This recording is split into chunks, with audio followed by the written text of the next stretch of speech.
So tonight's speaker is Eric, N1JUR, who's our membership coordinator.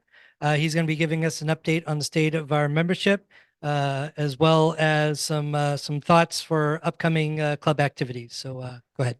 Cool. All right. Thank you, Bill. All right. As Bill said, let me start my timer here so I don't go crazy. Come on. I could have, yes, but sorry. All right. Okay. All right. Well, let me start off. My name again is Eric, call sign N1JUR. I am the membership coordinator. You've probably gotten in some form or fashion along the way an email from me, whether it was introductions or doing my due diligence once a year and collecting memberships. You've either grown to love me or love to hate me. It's either one. Doesn't really matter. I've kind of been the membership coordinator for about 4 years now. And a lot of my volunteer duties have been around, obviously maintaining our membership database and working to try to put some controls and things around it to be able to, get a really, good sense of where we stand from a membership standpoint. But part of that is, my job that I really like is the data analytics side of it. So like when we get into the numbers and kind of where we stand, and part of my truing up of that over the past 4 years, I've seen a lot of great, awesome success and a lot of good things come out of both our growth and, in truing that up, seeing a better picture of kind of where our club kind of stands. So my goal tonight is to, pass a message of encouragement, to kind of share with you what I found and what I've seen, both in our membership numbers, but then also talk along the lines a little bit and opening up the view a little bit more to talk how and what we do as a club, some of the activities that, for the new members, as well as the folks that have been around for quite a while, that we've been doing in the background that you may or may not have been a part of. And then I kind of wanted to share on some of my, we'll say, opinions or recommendations that I kind of think of where we can go from there in terms of growing that, those opportunities, both inside into the club with all the membership and outside into our communities and into the places that, we connect with. So, this is kind of, let me see if this forwards here. Nope, didn't go. All right, let me get this to behave here. Lovely. Is it not? There we go. All right, there we go. All right, so this is kind of the rough agenda. I'm going to try to stick to keeping it to 30 minutes because there's a lot of information. But if you have any questions as I go over this stuff, feel free to ask me, send me an email. I'm happy to share it with you or answer any of the questions around it. We're going to talk about how we're doing as a club currently. I'm going to go over some of the stats that we have. I'm going to talk about what we've been doing as a club. So whether you're a new member or an existing member, and you're curious to see what we've been doing, I'm going to share some of those things. And then the last piece we're going to be talking about is what we can do better. If those that might recognize the picture in the background of the haze, that is one of our early photos of our club and some of the club, I would say founding members, I think. I don't know exactly who they are in the photo, but that is just one of our keepsakes there that I included here in some of the photos. So, all right, let's kind of dive in here. So we're going to talk membership. And part of the membership stuff is obviously some of our numbers. What I wanted to share is that being a membership coordinator for 4 years, I was given a lot of information. In the time I started was a little bit before COVID. And in that, the numbers were kind of all over the map. We had bits of information here and there, and we had a lot of shifting and changing of membership in handling that data. And what I kind of tasked myself to do was to try to get a hold of that and figure out how the best way it was to put a good story together, to understand, what we really had for numbers, what we looked like in terms of growth before COVID, after COVID, and, going forward. And so what I did was I kind of put a stake in the ground based off of information Bill had given me and many others on emails and minutes and everything that we had from roughly about 2012 to 2024. So I'm working at about a 12-year period of trying to figure out how to connect all the dots together to be able to get a really clear picture of who we have for membership and whether or not we look like we're growing, we're shrinking, or we're maintaining. So what I did is that in the 12-year period, I finally, after about 2022, was able to get to a place that I could say confidently that we had a very almost 98% accurate database from a membership standpoint. So we knew exactly who the active members were. We knew, who had paid up, and we were able to, at that point, get to a place now that we could start moving forward with clearer information, and then start to build up that membership base again, and reach out to those previous members to get them back into the fold. So I am all about polling questions and like to get feedback a lot. So I'm going to be asking a bunch of different questions and just kind of do a show of hands, a quick poll. So just be prepared to kind of throw in your 2 cents when I come across those a little bit. And so as I go through these membership slides, I might be asking, for your input to see what, kind of where you're at. But if my first question, I guess, to everybody, and this is going to be not a trick question, and I hopefully have your honest answer. I send the membership minutes out every month. How many, show of hands, actually read it from beginning to end? Okay. So there's a couple, teeter-totters here and there. All right, well, that's good. So my statement to you is that some of the stuff that I'm going to be going over might be a little old in terms of information, because you might have already seen that or culled that out of the slides that I send out every month. Those that haven't, this is going to be some fresh information to look at here. So let's kind of dive into this so we don't lose our track record here. Is that one of the things that I found that as we did measurements over the year, from 2012 to about 2024, we had on average about a 20% growth for the club. And that is actually a phenomenal stat to consider, based off the fact for a period of 2 years we were in lockdown, and we weren't able to meet, and we had a lot of challenges and struggles with us. And prior to that, we also had some growth challenges within the club, as we can see reflected here in some of the numbers. Due to directly or indirectly COVID and everybody deciding to run out and pick up the hobbies that they might have missed as a kid, or wanted to explore new avenues, we did see a little bit of a shot in the arm for basically the 2021 to 2022 of an increase of people. We as a club really didn't start to see that growth start to take off until recently, in 2023 and going forward. The averages, as I said, roughly based off this chart, that was about a 3 to 4 person membership average every year, year over year, that we were adding into our club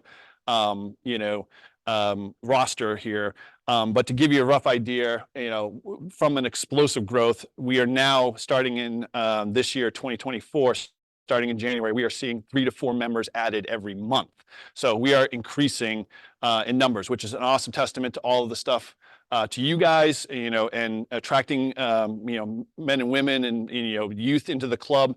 But more so, it shows that we are a welcoming, friendly, place, and people just get attracted to that. And they just realize, on top of ham radio being a great hobby, they've got a great group of people that just care about one another, and, are very much about, helping each other out, and just, being, great friends. So again, that's, I think, a great testament to speak for our club. And it's obviously shown in the numbers here.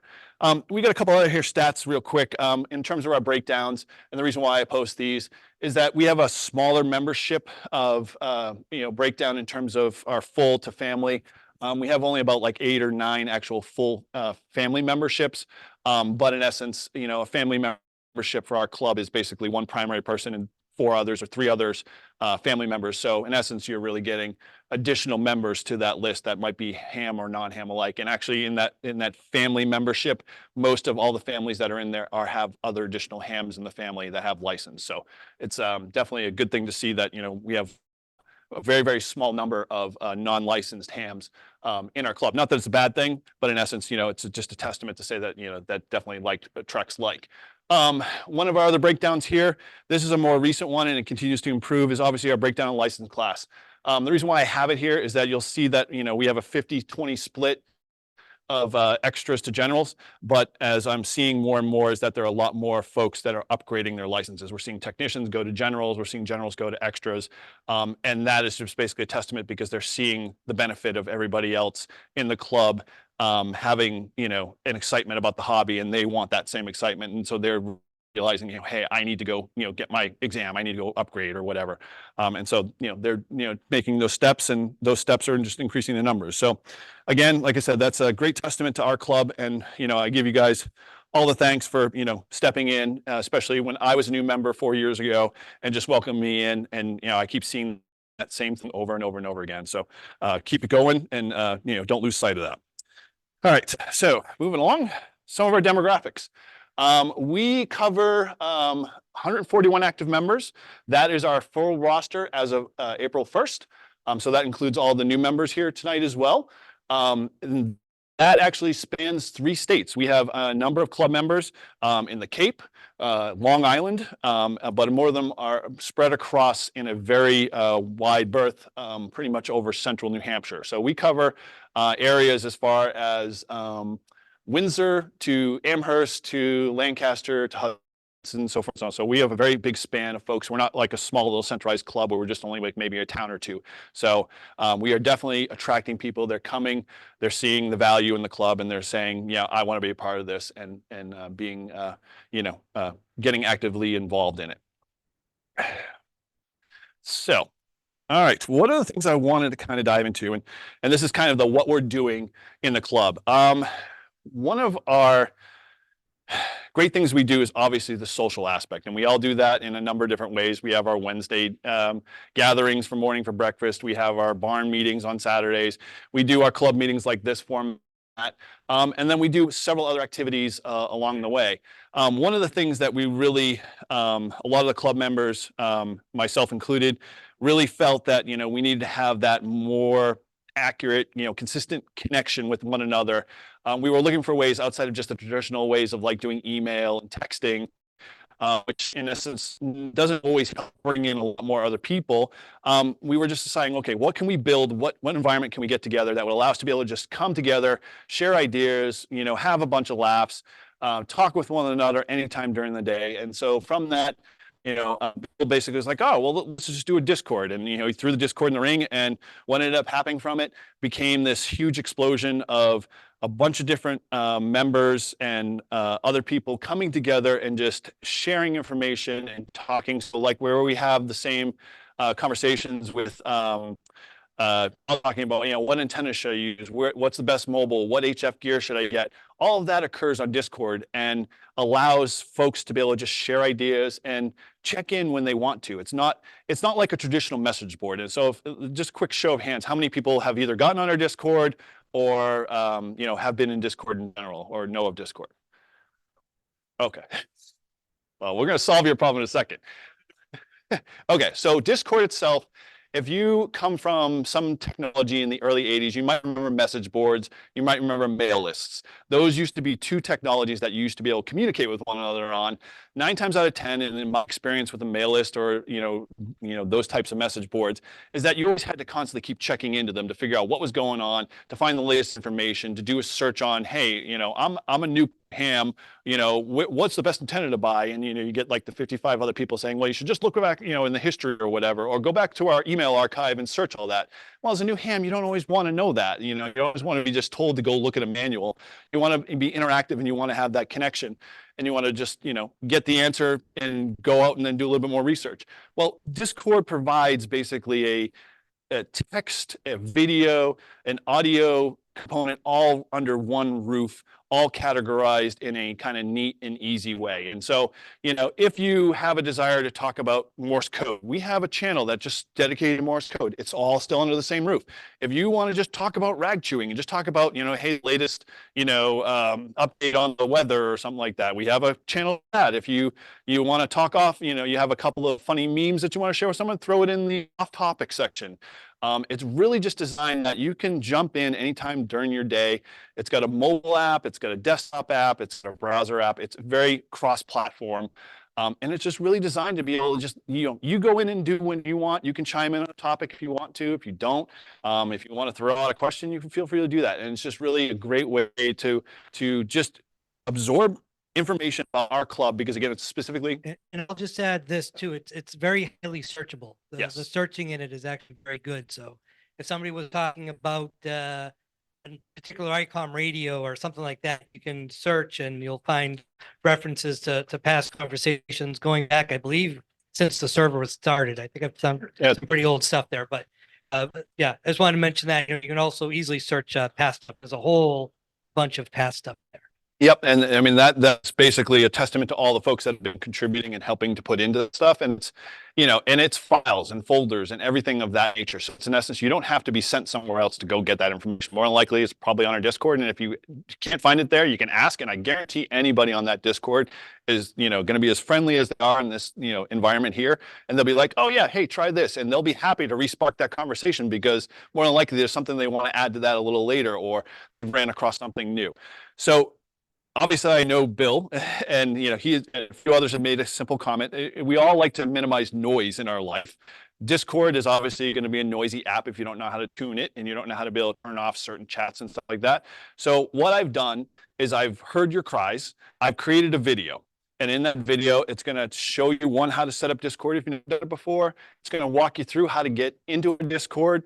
It's going to show you kind of how to navigate around, how to turn channels on and off so you don't have to hear the noise both on your cell phone or your desktop or whatever. And you tailor it so you're comfortable when you want to go in to use it.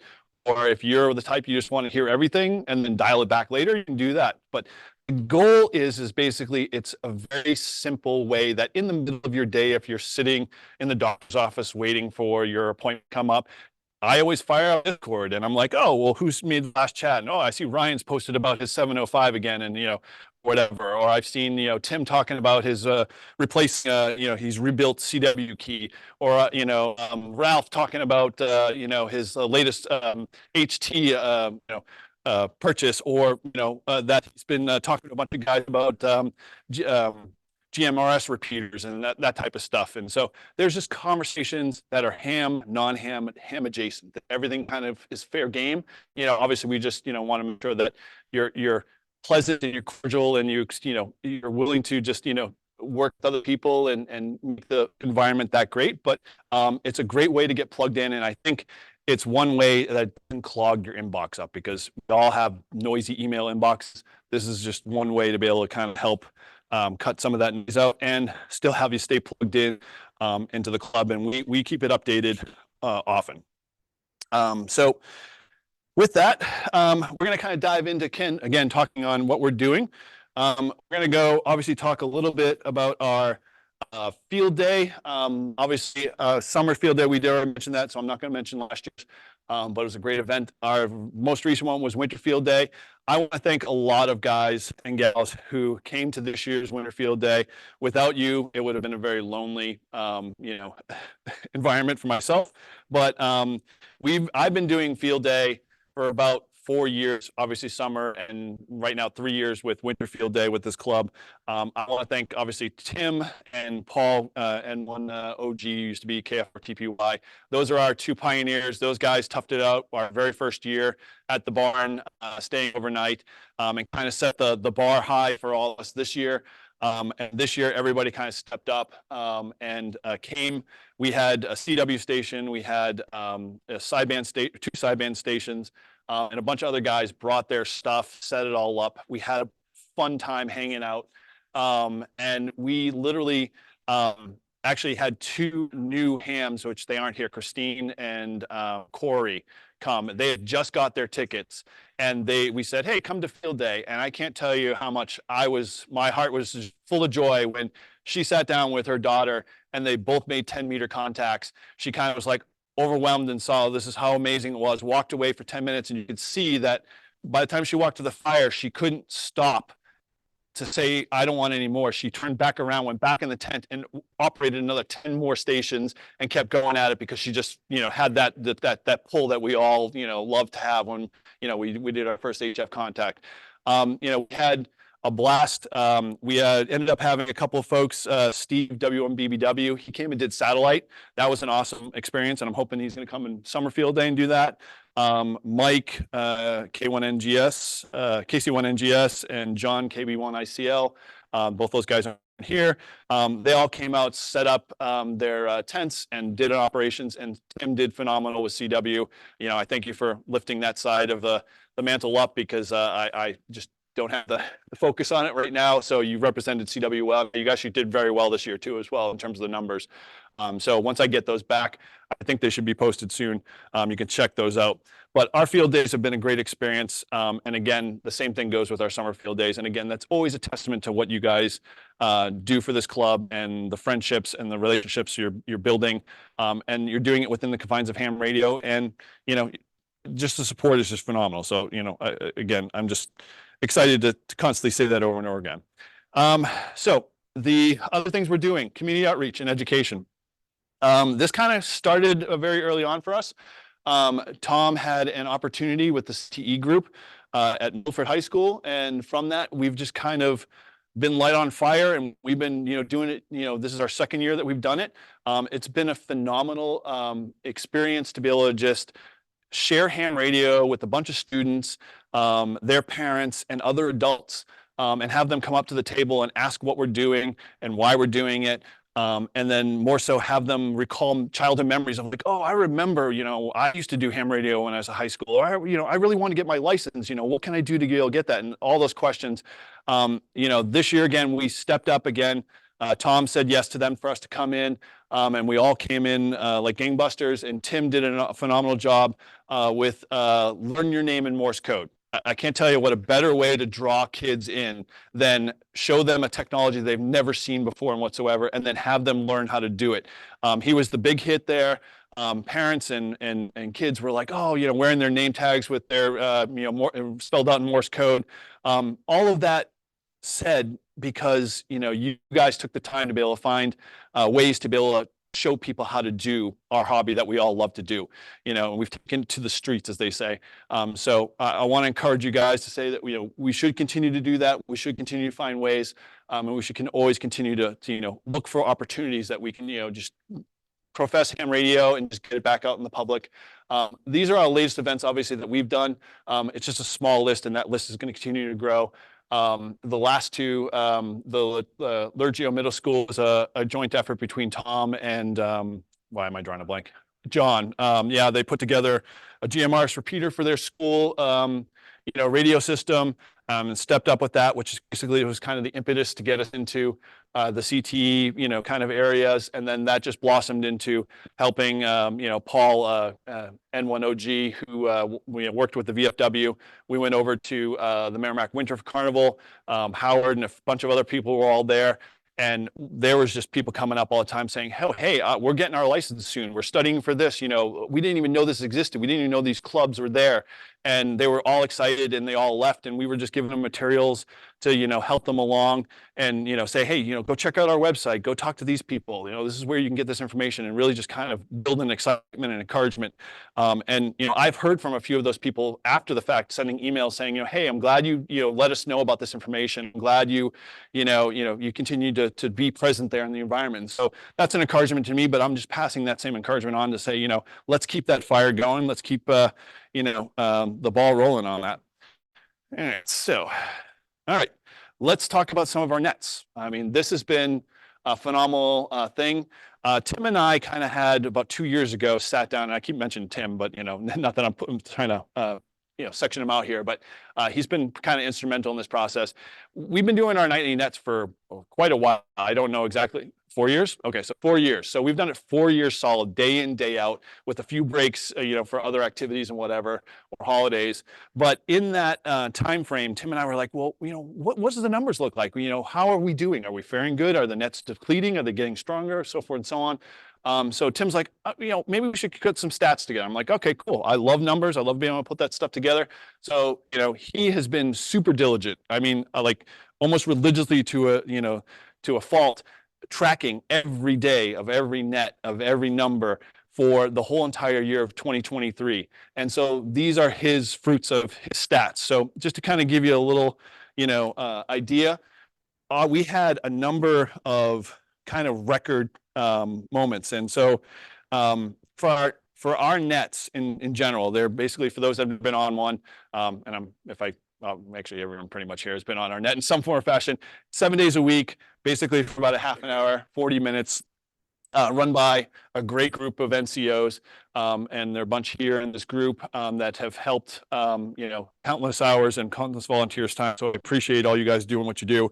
But we had a record-breaking net in terms of number by month for October, June, December, all topping 300 plus contacts consistently. Now, to the reverse of that, we have never had a net any one given month less than 250 contacts. That is pretty phenomenal for a net that's been going for 4 years strong.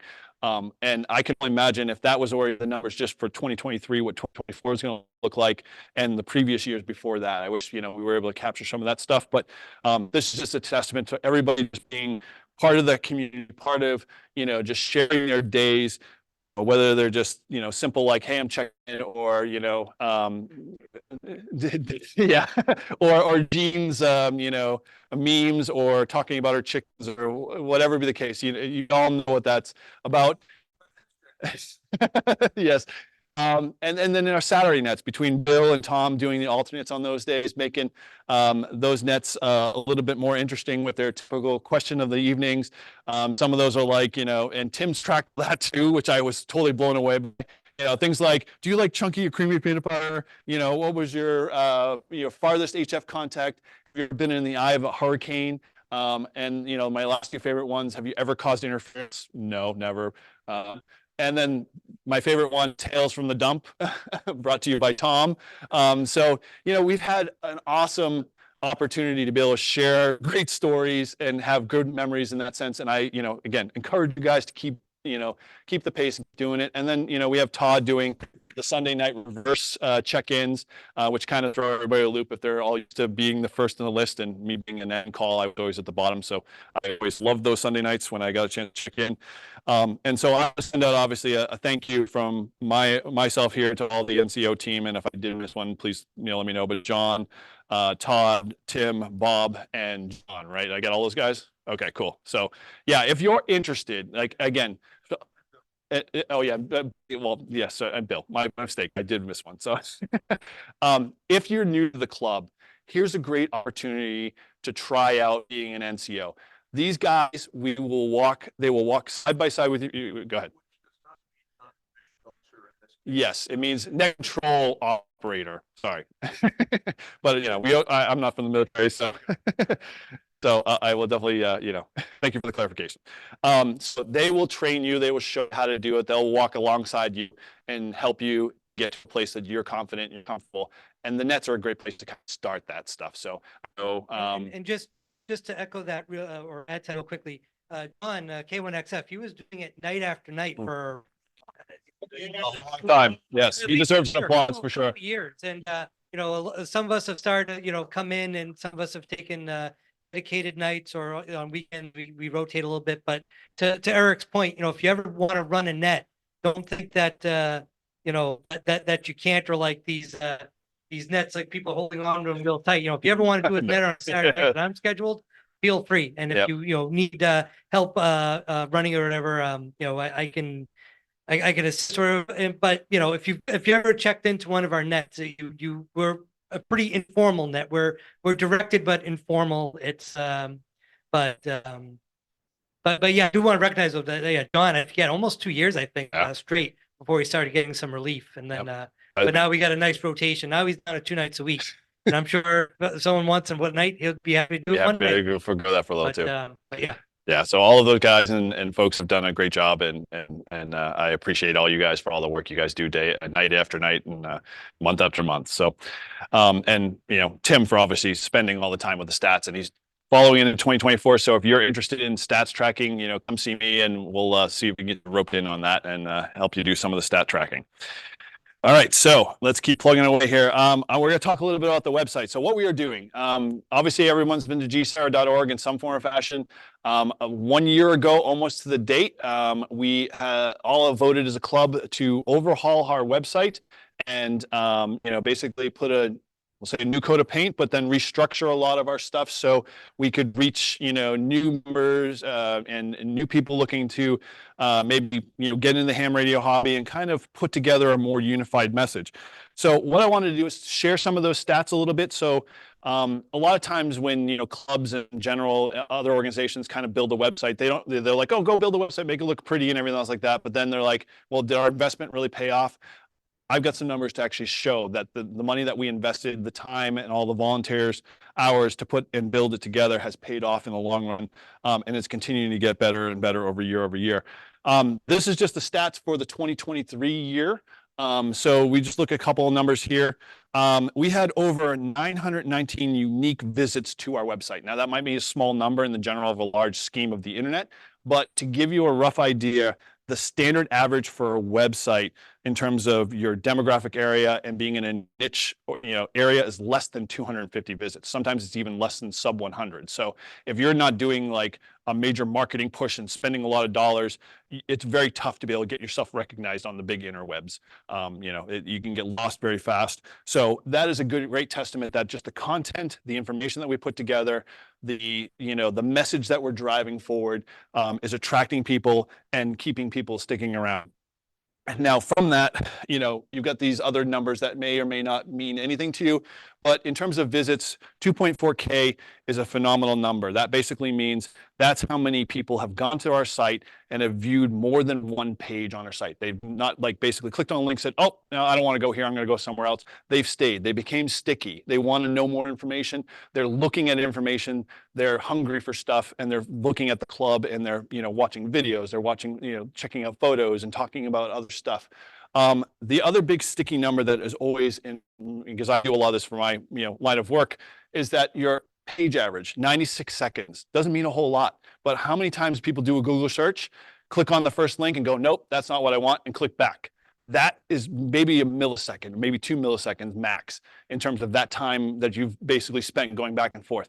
96 seconds means that people stuck to our site, continued down the rabbit hole, continued to look at more information, continue to want to know more because they obviously found a resource, our club, and how amazing and all the stuff that we've been doing. We've been just basically telling that message over and over and over again. So it's been phenomenal to see these numbers and really say, wow, we've done no marketing, but we've all done what they say by word of mouth. Well, this is a testament to word of mouth. I mean, you guys basically have told people go check us out, and in turn they've come, and they come in droves, and they keep coming. So it's been a phenomenal ride so far. But so with some of those other stats,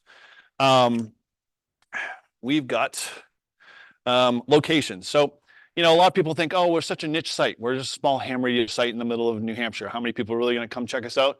Well, again, based off that 2.4K visits, that's just the US alone.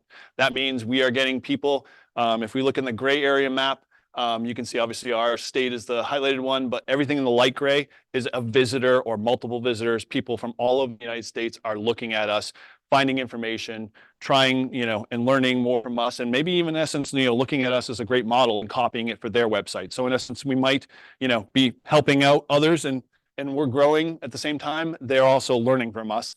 And we've also had, worldwide, over 20 unique visits. That is pretty phenomenal for, having countries like India and Europe and, England all come check out our site for one reason or another. And it's not like a typical cheap search. This is like they're sticking around, they're staying at our site, they're looking at the information. It's not like a quick cursory, I'm hopping from here, going to the next location. So, our site is what we call in my industry pretty sticky. So with that, one of the things that I always like to dive into, again, like being a numbers guy, is keyword searches. How many times have we ever hops on Google and types in a search for something? Well, these are our top 15 searches on our website. Kind of funny, some of them, but some of them are a testament again to what we do. Obviously how to obtain a ham radio license. We've got information up there, how to become a ham radio operator, ham radio licenses, POTA ham radio, which I don't know what that really means, but we've got a lot of POTA stuff up there. POTA party, I think they meant to say POTA meetup, but still the same thing. The one search, there's a couple of things that kind of popped in my head when I did this cursory look at all the words. Obviously, our most searched word is in blue, GSARA. Everybody searches GSARA. Now, here's a little key, a little tidbit of information. How many know that there's another GSARA Ham Radio Club. Yep. In Jersey, right. They are a very popular site. They are very, they're probably neck and neck. I don't know how many members they have, but in essence, when you search GSARA, and I've done this over a course of probably about 15 days on and off in spurts, I've always searched GSARA. We always rank #1, right above the other GSARA in Jersey every time I do a search on every major search engine. So it's kind of funny. We're not doing anything except creating content, drawing people, and we still stay top ranked. The other keyword search that I find hilarious and awesome is the hoss trader. I was sharing this with Dennis earlier. It is the most widely searched term, and I don't know why. Well, I do know why. His video is very popular because I did a little kind of cursory look at our analytics on our YouTube page with all our videos. He's one of the top 3, right next to K3LR's video on contesting. So, you're in good cahoots there, Dennis, with right next to the CEO of the DX Engineering and most popular contester. So these are some of the things people search for our website. They love to come to our storefront and search for us. Granite State Hobbies, that's another keyword search. There's a Granite State Hobbies in Manchester for those that have been there. The problem is that we rank higher than them, which is kind of a bummer for their business. So maybe we can show them some love. If you're into RC car, that type of stuff, head over there. Tell them we sent you. All right. So the next thing, just making sure I stick with time here. Yep. All right, is our storefront. How many know we have a storefront? Okay. How many know it's on demand all the time? You can order anytime, anywhere, anytime. Okay. Okay. For those that do or don't know, our site isn't closed either. What I mean by that, Bill, and let me clarify, is that we don't do like a kind of a bulk order where like, hey, we're buying this T-shirt, everybody gets a sort of discount. It's on demand. So we're creating stuff all the time. There are new member requests. That can you create a patch with our logo on it, or can you create a mini, that type of stuff. So there are club members here. Ryan's one, Bill's one. Tim, you're not wearing your official. It's on his jacket.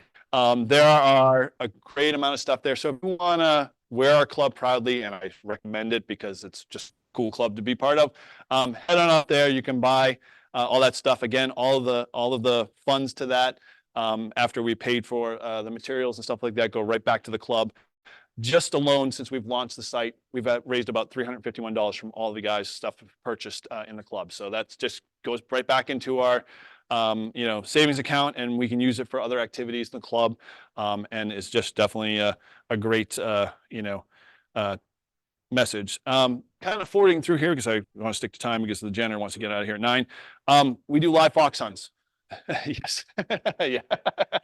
Yeah. So it's Yellow Shirt Day. I should point that out. We did a live fox hunt last year. If you want to see what that looked like, I'm going to do a shameless plug. Head over to my YouTube channel, N1JUR.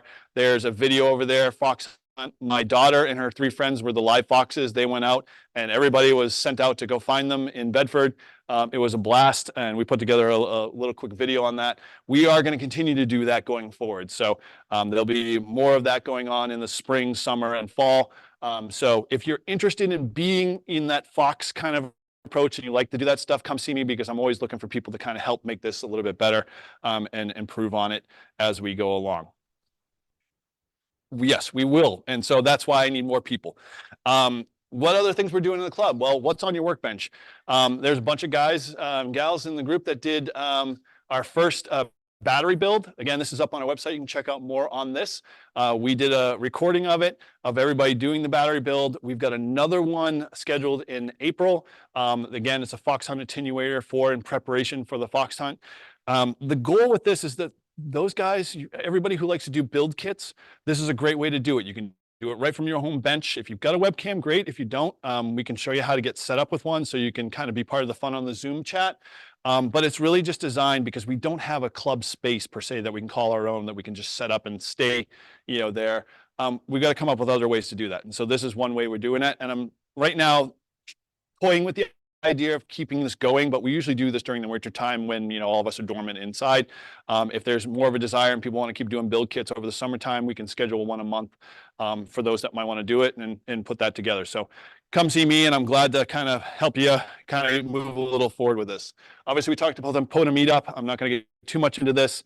And so there is a flyer going out. This is ham wide, so it's not just club only. So if you've got other people that are ham curious, other club members from other clubs that do a little POTA, but their club might not do it, invite them along, have them come play. We're going to do this during Support Your Parks weekend. So you are guaranteed to be the highlight of the show, because every POTA entity activator is going to be wanting to get 10 other contacts at one park. It's just a guarantee to rack up a lot of QSOs. All right, we have 2 new arrivals I'm going to touch on real quick. I wish I had a little bit more time. One of the things that I'm trying to encourage everybody is that if you've got a great idea and you want to kind of capitalize on, and try to see if it would work in the club, come see any one of the executive board, talk to us. Let's share the idea. Let's kind of workshop it a little bit, see whether or not it sticks. This is a perfect example of it. John, KB1ICL, he helped build our POTA page on our website. He also was like, I need to find a resource. I can't find a resource of where on the internet we could build POTA kits, or have people show their POTA kits in detail in a, kind of a quick hit list that they can say, oh, these are all the parts they bought, and this is how they assembled, and this is why they assembled it, so they can create a little narrative around it. So he built this page on the site. We've got 3 up there now. There's a bunch more that have submitted their POTA bags. You're more than welcome to do it. It doesn't have to be a POTA kit specifically. If you got a Go kit, you got a Beach Go bag, whatever it is, it's a great resource to be able to share, your builds with other people.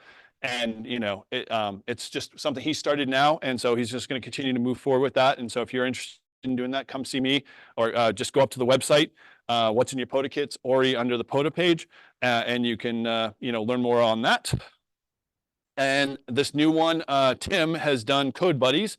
For those that might know or not know, he has been doing through VBand a separate sessions for code practice. And those folks that are learning code, that want to get better with their CW, he's created an environment with a bunch of people to practice their letters, practice how they can learn how to do a QSO with a POTA event, or as an activator or a hunter. And it's open to everybody. So, spread the word, go over to Code Buddies, check it out, talk to more with Tim on that. But again, I state all this stuff is that if you have an idea, come see me or come see any one of us, and let's see putting some feet underneath it.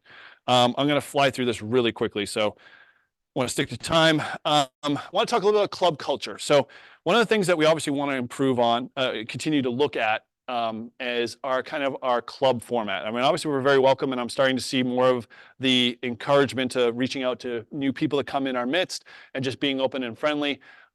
We want to really kind of devote, maybe with the idea of looking less business and more social time. Maybe we should look a little deeper on how we can make our club Monday, or our club monthly meetings look a little bit more inviting to a new ham, or someone that's coming in off of the street, that might be a parent at another social event, and they see this meeting.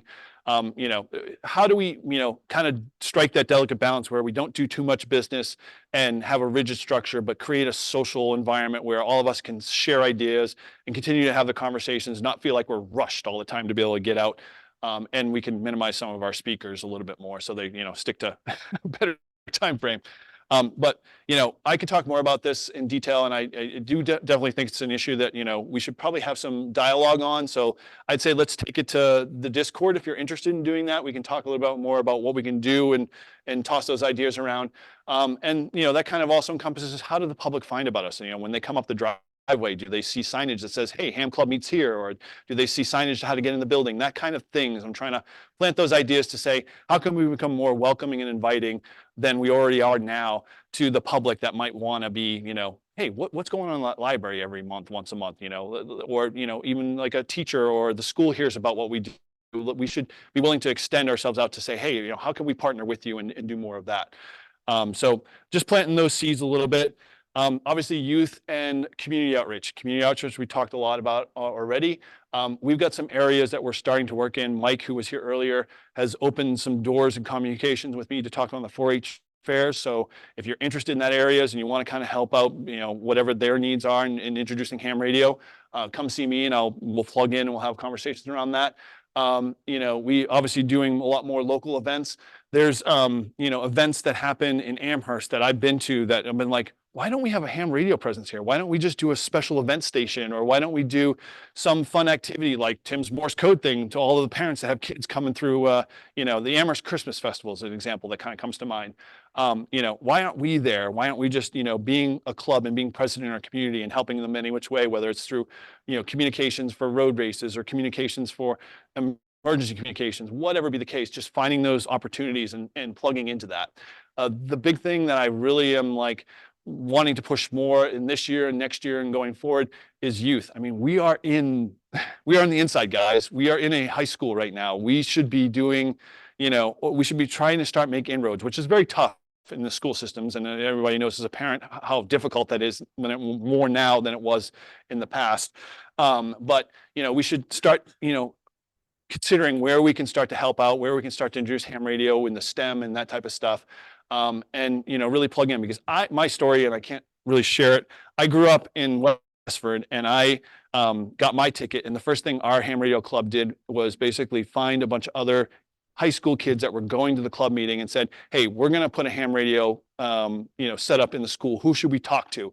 And so we were like, oh, we'll talk to our electronics teacher. And that kind of unfurled the whole process to getting me to a point of having an HF station and having a ham radio club in high school, to me getting to a point of, basically being able to make contact with the shuttle Atlantis for my very first contact as a no-code technician, and that will forever be cemented in my mind, because a bunch of people in a club said, hey, we need to be able to put ham radio in that school. We need to be able to get, more electronics back into that place. So I want to kind of plant those seeds, get you thinking about it, and let's have conversations. Let's keep that on the foreground. Let's keep talking about it. Last one is obviously, I'm always about where the rubber meets the road. So really quickly over there on the table, I have bought about 500 business cards. And this is an idea that came out of a meeting about 3 months ago, or 3 or 4 months ago, where I was like, hey, we need to have a technician's kind of what I call the Kickstarter kit. And really all it was is like, we were getting a lot of people asking, where do I get materials? How do I get my license? And I'm like, we just really need to have a bundle that we can hand to somebody and say, here's a book, here's a bunch of other literature, here's all the stuff that gets you going to really kind of ignite the fires. And kind of what came out of that was like, well, let's kind of think a little differently around that. And so Tim and I were talking, and he was like, well, hey, I have a whole list of stuff and links and things on the internet. And what came out of that initial request that I proposed to the club was like, well, there's stuff already out on the internet. And I'm like, yeah, there is, but how do we boil that down to somebody who's new so they can follow along pretty quickly and give them a roadmap to be able to start into the hobby? So what I did is that we created Tim and I created what we call a call to action page. And in it, we created a QR code. And so I hope everyone would take these with you. Grab a bunch of cards, throw them in your bag, throw them in your glove compartment, whatever. And then when you have those conversations with people that, hey, what's ham radio or what you're doing, you can whip out one of these cards and say, here, go check this website out. And you guys can all go, scan the QR code really quickly, and it'll take you right to the page, and it explains everything possible about ham radio, gives them links to other resources. And again, Tim and I made it in a way that it wasn't club specific. It was like, hey, if there's a club that's doing something better and we aren't doing it, let's encourage them to get those prospective ham radio operators over there to get their license in that way, or whatever. You had a question? Yes, on the card is our, the link URL, so you can take a look at it as well. So yeah, there is a good point, because I tested these field cards. I had done an activation this past weekend for the Eclipse, and again, we had someone come by and they were like asking about ham radio, and they were like, what do we do? How do I get where links? And I'm like, oh, hold on a second, because I grabbed a bunch of those cards and I handed one to him. He's like, oh, I can't scan the QR code. I'm like, well, good. The link's right there on the card itself. And so he was able to take that card to go back later and, check it out. Now, I don't know if he'll ever go further, but we are tracking some of that information because it's a unique URL. So we'll know when people are starting to hit it, if it's making, some traction. So grab those cards if you can.